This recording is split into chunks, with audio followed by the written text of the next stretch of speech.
Before the first word was spoken in court, the verdict was already sealed, not by judges, not by evidence, but by years of hatred carefully planted in the public mind.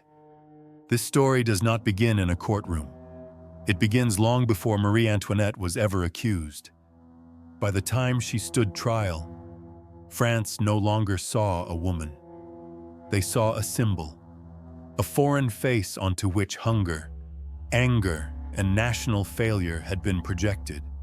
She was not judged for what she did, but for what people needed her to represent. From the moment she arrived from Austria, suspicion followed her like a shadow. The Austrian woman, the outsider, the enemy within. Pamphlets flooded Paris, depicting her as a monster wrapped in silk. Cartoons exaggerated her body, her appetites, her cruelty. Stories spread faster than facts, and none of them needed proof. Repetition was enough. The public was not trained to investigate. They were trained to feel disgust, and once emotion took root, reason quietly withdrew. When revolution erupted, Marie Antoinette was already condemned in the imagination of the crowd. She had become useful as a target for rage, useful as a distraction from economic collapse and political failure, useful as a sacrifice that could unite the masses in hatred. The trial that followed was never meant to search for truth. It was meant to confirm a story that had been rehearsed for years. The courtroom became a stage. The charges sounded familiar. The outcome felt inevitable. Speed mattered more than justice. Hesitation was dangerous, because if the nation slowed down, the illusion might shatter. So before we go any further, one question must be asked. If the sentence existed before the trial, then who truly wrote it? Subscribe to the channel if you want to uncover how a queen became a scapegoat, how stories can kill faster than blades, and who truly benefited from her fall. The architects of Marie Antoinette's death did not wear black robes. They wore revolutionary slogans. This was not a judicial execution. It was a political operation. After the king was executed, the revolution did not calm down. It intensified. The crowd did not feel satisfied. They felt restless. Fear did not disappear. It multiplied. Power had changed hands, but legitimacy had not yet settled. The new rulers understood something dangerous. A revolution that stops killing begins to explain itself, and explanation invites doubt.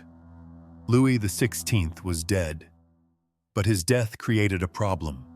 He was weak, hesitant, almost pitiful. His execution looked necessary, but not triumphant.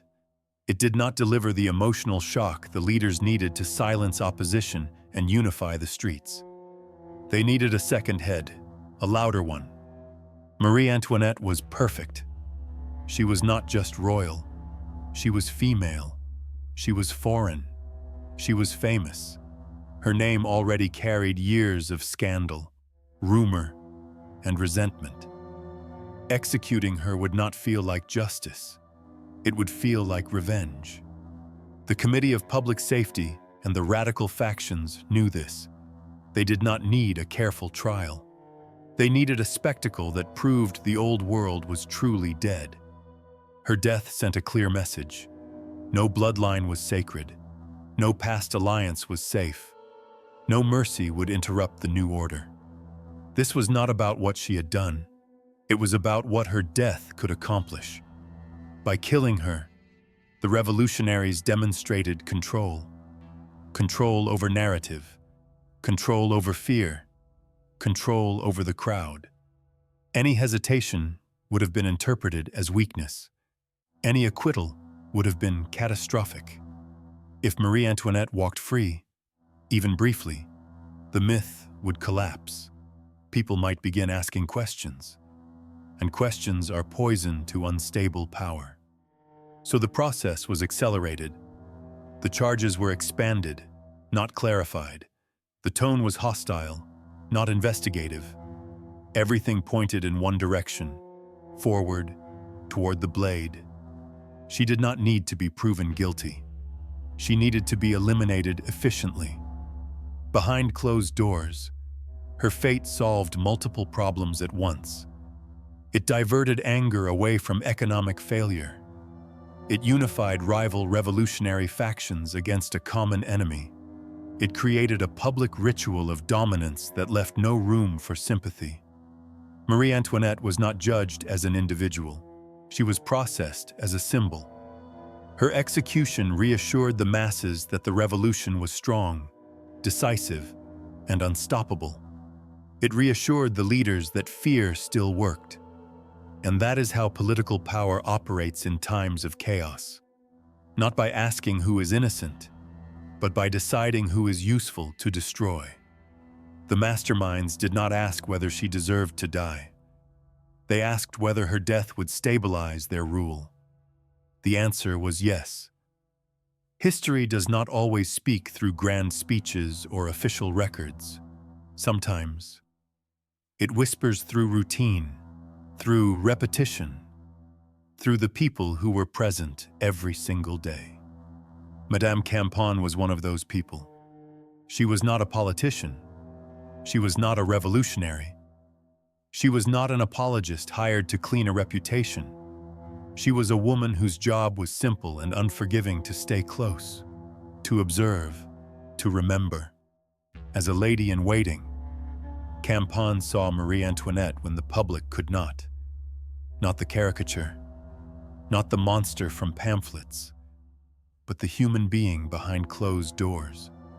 Her testimony, written later with calm precision, does not describe a queen lost in decadence.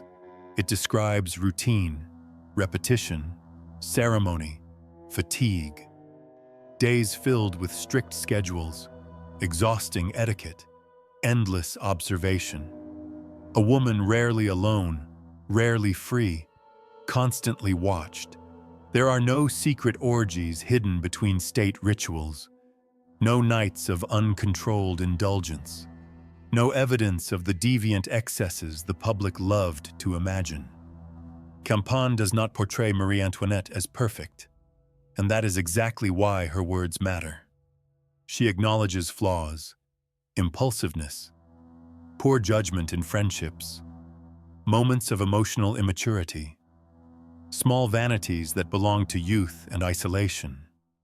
But small flaws are not crimes, and they are certainly not the monstrous sins described by her enemies. What Campan describes instead is boredom, loneliness, and restraint. A woman trapped in a role she did not design, performing endlessly for a court that never forgave her for being foreign. This witness had no incentive to invent a fantasy. She did not deny mistakes to protect a legend. She recorded what she saw, even when it reflected poorly. That balance is what makes her account dangerous, because it contradicts the narrative completely. And that is precisely why her voice never entered the courtroom. Madame Campan was alive, available, capable of speaking. Yet she was never summoned. No one asked her what daily life actually looked like. No one asked whether the accusations aligned with reality. No one asked because no one wanted answers. The trial did not need witnesses who could describe the ordinary. It needed accusations that sounded extraordinary. Truth, in this case, was inconvenient. Calling Campan would have slowed the process. It would have introduced nuance. It would have forced the court to reconcile rumor with routine.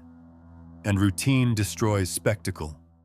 So the woman who stood beside Marie Antoinette every morning, every evening, through years of scrutiny, remained silent in the only room where truth mattered. Not because she had nothing to say, but because what she knew did not serve the verdict. In a trial designed to confirm a myth, the most dangerous witness is the one who remembers reality. Some witnesses are silenced by law. Others are silenced by terror. Princess de Lamballe belonged to the second category. She was not a casual acquaintance. She was not a distant court figure. She was Marie Antoinette's closest friend and most loyal companion. For years, she stood beside the Queen in private moments, not ceremonies. If anyone knew the truth of Marie Antoinette's character, it was her, and that made her dangerous. Lamballe did not seek power. She did not play politics. Her loyalty was personal, almost old-fashioned. In a time when alliances shifted daily, she refused to shift at all. That refusal would cost her everything. After the fall of the monarchy, Lamballe was arrested and imprisoned. Her captors did not want information. They wanted submission. She was offered a choice: renounce the Queen, publicly condemn Marie Antoinette, repeat the accusations, validate the rumors. In return, she could live. This was not a request for testimony. It was a demand for betrayal. Lamballe refused.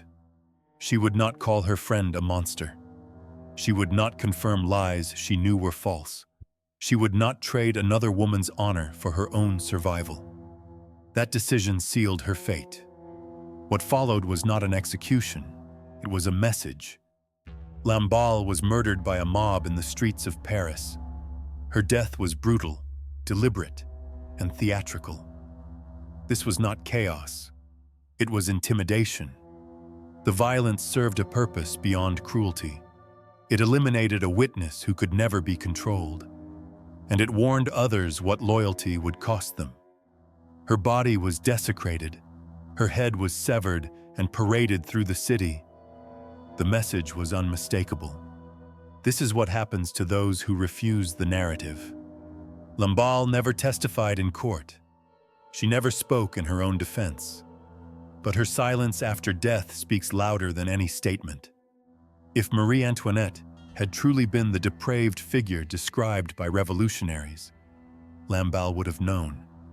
If the scandals had been real, Lamballe could have confirmed them. She did not. Instead, she chose death. That choice terrifies those who rely on lies, because lies collapse when faced with someone willing to die rather than repeat them. Lamballe's murder was not random. It removed a witness who could not be coerced. It removed emotional credibility from the defense. It removed a living contradiction. When a witness is killed, the court does not need to refute her testimony. It only needs to ensure she never gives it. In this trial, truth was not defeated by argument. It was eliminated by force. Princess de Lamballe did not speak at Marie Antoinette's trial, but her death testified anyway. And what it testified to was simple. Some truths are so dangerous that they must be silenced before they are ever spoken. Words are only evidence when they belong to the person who speaks them. In this case, they did not. The most shocking accusation against Marie Antoinette did not come from politicians or pamphlets. It came from her son. Or rather, it came through him. After the fall of the monarchy, the Dauphin was taken from his mother and locked away.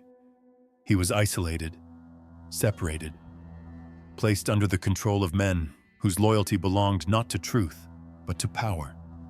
He was a child, alone, frightened, and completely dependent on those who questioned him. Under these conditions, a statement was produced, a confession that accused Marie Antoinette of incest. The charge was calculated to disgust, to destroy sympathy, to make defense morally impossible. But the source of the accusation mattered more than its content. This was not a free testimony. It was not spontaneous. It was not protected. It was extracted. The boy had been cut off from affection, threatened, manipulated, and coached. His captors controlled his food, his safety, his survival. Every answer he gave was shaped by fear. This is what makes the accusation so revealing. Not because it exposed a crime, but because it exposed the desperation of those who needed one. The prosecution did not present documents. They did not produce witnesses. They produced a child.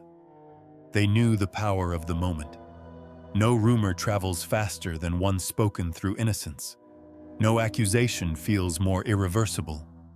Marie Antoinette understood this instantly. She did not challenge the testimony with legal argument. She did not dissect its inconsistencies. She did not call for expert analysis. She did something far more dangerous. She appealed to humanity. In response to the accusation, she turned to the women present in the courtroom and spoke a single sentence.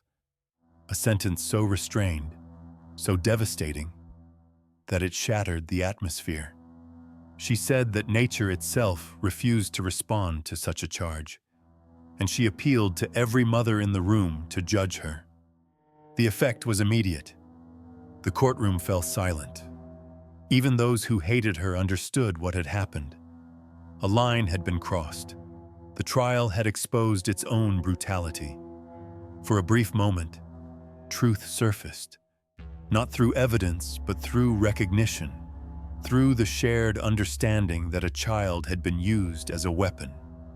But the moment did not last. Silence is not acquittal. Emotion is not justice. The machine moved forward. The testimony remained on record, stripped of context, detached from the conditions under which it was obtained. The child was discarded. The accusation remained. This was not a failure of law. It was the law functioning as intended in a political execution. The words spoken by the boy did not belong to him. They belonged to those who put them in his mouth. And in that instant, the truth did not lose an argument. It was simply overwhelmed. What flickered in the courtroom that day was not innocence proven. It was conscience briefly awakened, and then deliberately ignored. A real trial leaves fingerprints, paper, money trails, names that can be confronted. This one left none. There were no letters presented to prove secret affairs, no documents showing treason, no foreign correspondence exposing conspiracy. No lover stepped forward to confirm the stories whispered for years. What echoed in the courtroom was accusation without substance. Then came the only episode that looked like evidence: the affair of the diamond necklace. On the surface, it seemed perfect. Diamonds, an enormous sum of money, a scandal worthy of a fallen queen. But when examined, it collapsed. Marie Antoinette did not commission the necklace. She did not sign a contract. She never met the jewelers. She never received the diamonds. She gained nothing. The entire affair was a fraud carried out in her name, without her involvement, by others who exploited her reputation. Yet that detail no longer mattered, because the public had already learned the association: luxury plus her name, excess plus her face. The necklace became a psychological trap, not proof of guilt, but proof that people were ready to believe she was guilty. After that, the court no longer needed evidence. It only needed memory. Financial accusations followed the same pattern. She did not control the treasury. She did not authorize state spending.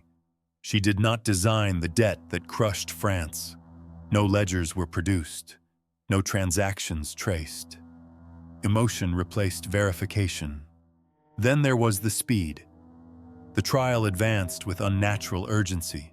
Charges multiplied instead of being clarified. Time for defense vanished. Doubt was treated as sabotage. A slow trial invites facts. A fast one protects conclusions. This case was designed for velocity, not truth, because truth requires time to breathe. In the end, Marie Antoinette was not condemned by evidence. She was condemned by stories that felt true, repeated often enough to become untouchable. The diamond necklace affair did not prove her guilt. It proved something far more dangerous. That evidence was no longer required. The blade fell, And immediately, the noise began to fade. Marie Antoinette's death did what months of speeches could not. It closed a chapter. Not because truth had been found, but because a body had been removed. For the men now holding power, the execution was efficient. It transformed instability into authority. With one public death, the revolution demonstrated that it was irreversible. No negotiation remained. No return was imaginable. Opposition fell silent. Fear works faster than persuasion. The crowd believed something had been corrected, that suffering finally had a face, and that face was gone. Hunger did not disappear. Poverty did not retreat.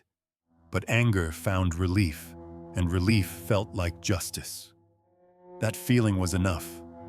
The press moved on immediately. Another scandal sold, another symbol destroyed. The narrative hardened into folklore, stripped of doubt, polished for repetition.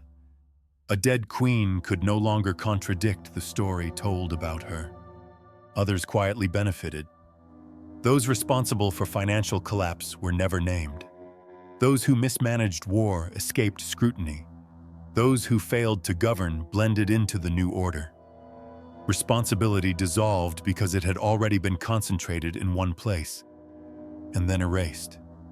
Marie Antoinette carried the weight until the end. After that, there was nothing left to hold accountable. She lost everything: her status, her children, her voice, her life. But she did not give her executioners what they wanted most: a confession, a breakdown, a spectacle of guilt. She left them only silence. That silence followed them longer than they expected. Years passed, documents resurfaced, contradictions emerged. Historians began asking the questions the court never allowed. What crime, exactly, had been proven? What evidence had been shown? What necessity had truly driven the verdict? What remained was uncomfortable. Not innocence proclaimed, but guilt unproven. Not justice served, but power secured. Marie Antoinette did not die because the truth demanded it. She died because her death was useful. And that is the most dangerous kind of execution, the kind that benefits almost everyone, except the person beneath the blade.